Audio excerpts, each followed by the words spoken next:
So let's start with the properties of group number 1 element. अब यहाँ पर जो हम प्रॉपर्टीज हैं ये बेसिकली 3 डिफरेंट टाइप के होंगे, ठीक है, जिसको हम कह सकते हैं it can be a physical property, it can be atomic property और it can be a chemical property. तो तीनों ही प्रॉपर्टी को हम कंबाइन करके we will be studying. So let's see this property one by one. तो सबसे पहले सबसे इजीएस्ट फॉर्म ऑफ प्रॉपर्टीज हम स्टार्ट करते हैं and that is our electronic configuration. So as you already know, यहां पर लिख लेते हैं पहले electronic configuration. So as you already know कि जो ग्रुप 1 एलिमेंट होता है इसका जो जनरल कॉन्फ़िगरेशन होता है ये ns1 होता है। इसका मतलब like n is the number of period and s1 represent that s orbital में एक इलेक्ट्रॉन प्रेजेंट है। अब जो 5 एलिमेंट है, first 5 element of the group number 1, so it is like lithium, sodium, potassium, rubidium and caesium. So इसमें हम क्या लिख सकते हैं कि सबसे पहले नोबल गैस हम लिख सकते हैं, नियरेस्ट नोबल गैस, एंड उसके बाद में सिंस लिथियम जो है सेकेंड पीरियड में प्रेजेंट है तो हम लिख सकते हैं 2s1।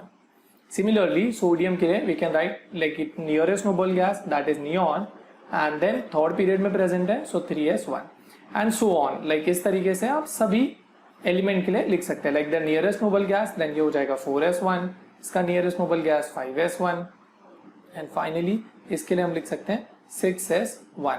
और अगर आपको चाहिए तो like you can write for francium also which is actually radioactive, जिसके बारे में we don't study much about it, but here you can write 7s1. So very simple topic which is electronic configuration of the first group element. Now let's see the second property of this group and that is the atomic and ionic radii, और इसको हम bracket में size भी लिख सकते हैं because radius ultimately will decide the size of a particular atom और ion. और यहां पर जो आयन होगा यहां पर हम लिख सकते हैं नोट पॉइंट में that group number 1 always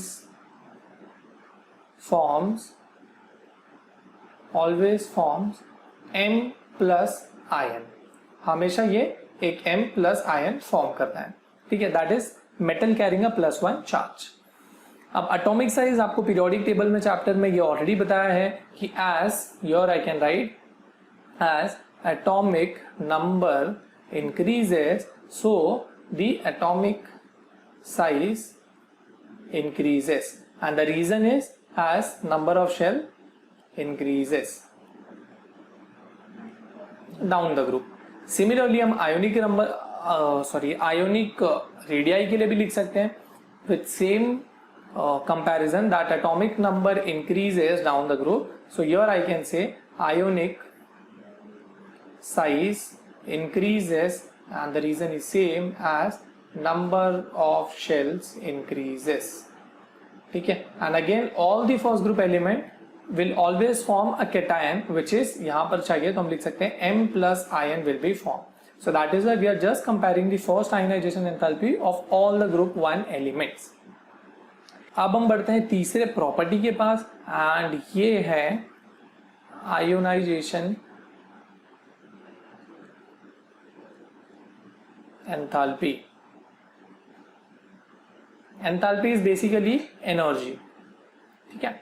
so इसको हम IE भी कहते हैं एंड सिंस अभी इसका डेफिनेशन अगर देखा जाए आयोनाइजेशन एंथैल्पी का, so it is defined as energy required for removing 1 electron from the outermost shell of the atom, ठीक है। मतलब आउटरमोस्ट शेल में जो भी इलेक्ट्रॉन प्रेजेंट है वहां से जो भी हम इलेक्ट्रॉन रिमूव करने के लिए एनर्जी रिक्वायर्ड होगी उसको आयोनाइजेशन एंथैल्पी कहते हैं। अब क्योंकि ग्रुप 1 मेटल जो है हमेशा +1 आयन बनाता है तो डेफिनेटली यहाँ पर सिर्फ एक ही इलेक्ट्रॉन को हम रिमूव कर सकते हैं।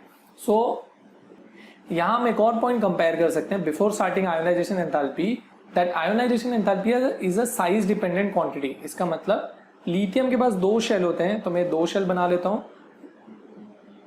Let's say potassium has 4 shell तो मैं इसका 4 शेल बना लेता हूं, 1 2 3 एंड 4th 1, ठीक है। तो इस तरीके से 4 शेल बन गए, दोनों के आउटर मोस्ट शेल में एक एक इलेक्ट्रॉन है।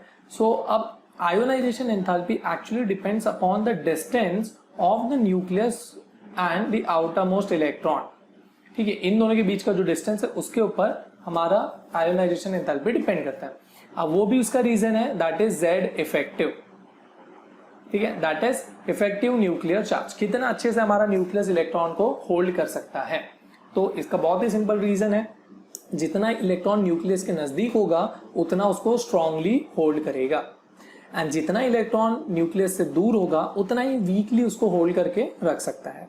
So this means what, that we can say here that in case of lithium effective nuclear charge is high, and in case like the distance between these two is more in case of potassium, so we can say effective nuclear charge is less, and in fact down the group as we'll move size जो है बढ़ता जाएगा तो effective nuclear charge भी decrease होता जाएगा। Now let's write the relation, that is यहाँ पर हम लिख सकते हैं as atomic size increases, यहाँ पर हम लिख सकते हैं effective nuclear charge डिक्रीजेस, जिसके वजह से आयोनाइजेशन एंथैल्पी भी डिक्रीज होता जाएगा। ठीक है, तो ये हमारा बहुत ही सिंपल सा रिलेशन है जो आपको पीरियोडिक टेबल चैप्टर में भी ऑलरेडी बताया हुआ है। सो सेम चीजें विदाउट एनी एक्सेप्शन। ठीक है, सो अगर मैं यहाँ पर आयोनाइजेशन एंथैल्पी लिखता हूँ, सो लिथियम प्लस का सबसे ज्यादा होगा, here I can write max, and it will be like sodium, then potassium, then rubidium, and then there will be caesium, and this will be having a minimum ionization enthalpy. Okay, now let's see our fourth property, and that is hydration enthalpy.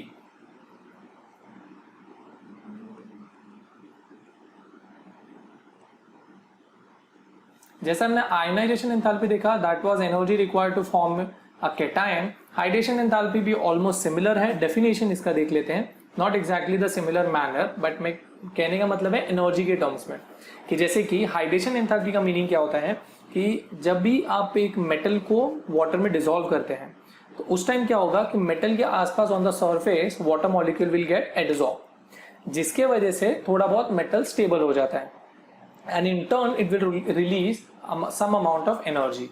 और ये जो भी energy release हो रहा है because of adsorption, यहाँ पर मैं एक साइड में डायग्राम बना देता हूँ कि लेट्स से ये एक मेटल है, सो अगर यहाँ पर वाटर मॉलिक्यूल सब इसमें अटैच हो रहे हैं, सो दिस विल रिलीज, यहाँ से हम कह सकते हैं this will release some amount of energy, and ये जो एनर्जी रिलीज हो रहा है इसी को हम कहते हैं हाइड्रेशन एंथैल्पी और हाइड्रेशन एनर्जी।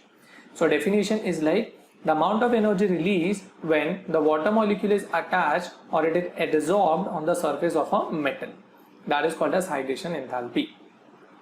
अब यहाँ पर हमारे पास एक बहुत ही इंपॉर्टेंट रिलेशन है हाइड्रेशन एनर्जी और साइज ऑफ मेटल पे।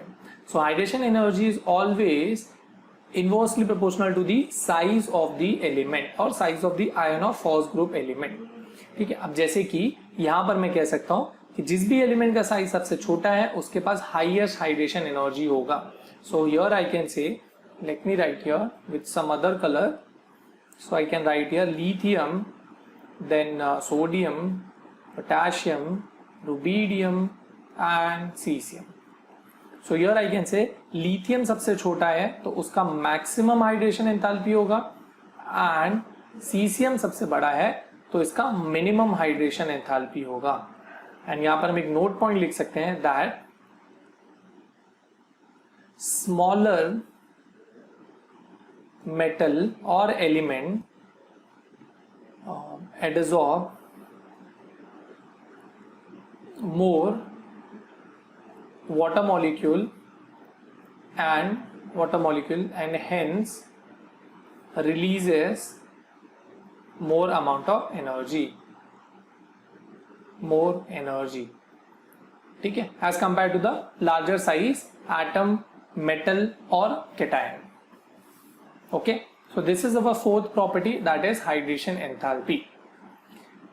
ठीक है, अब हम जाते हैं हमारे फिफ्थ प्रॉपर्टी के ऊपर। Now let's see our fifth property of first group element, और यहां पर हम लिख सकते हैं melting point. Melting point because जो फर्स्ट ग्रुप एलिमेंट होते हैं वो सॉलिड होते हैं, so here we can say as atomic number increases melting point will keep on decreasing, because down the group वो सॉफ्ट मेटल बनते जाएंगे। इसका मतलब लिथियम सोडियम ये जो टॉप वाले एलिमेंट है, ऊपर के एलिमेंट है, इनका हार्डनेस जो होगा वो ज्यादा होगा, एंड जो नीचे के एलिमेंट है ऑफ द सेम ग्रुप जैसे कि रुबीडियम और सीसियम, ये एक सॉफ्ट मेटल होंगे, मतलब एक क्ले जैसा इनका टफनेस होगा कि बेसिकली आप उसको अगर प्रेस करेंगे तो उसका पूरा शेप जो है चेंज हो सकता है. तो down the group atomic number increases, melting point decreases. Now sixth property we can write here is flame test.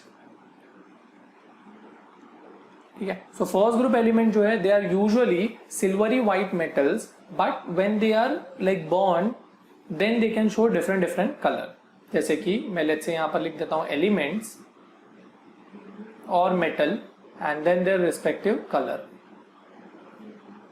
ठीक है. तो लेट्स से पहले हम सारे अपने एलिमेंट्स के नाम लिख लेते हैं. Lithium, sodium, potassium, rubidium and caesium. Again francium के बारे में हम ज्यादा नहीं पढ़ते हैं. सो लिथियम का जो कलर होता है it is actually crimson red colour. Then जो सोडियम होगा इट विल बी, जैसे कि बहुत ही लोगों को like it is very common, sodium as a colour of yellow. Potassium जो होगा it will be violet colour. Rubidium is like red violet RR, and finally for cesium it is blue color. ठीक है. So these are the different colors which can be shown by the flame test for the first group element. अब इसका मतलब क्या है, एक बहुत ही अच्छा इंपॉर्टेंट पॉइंट हम यहाँ लिख सकते हैं.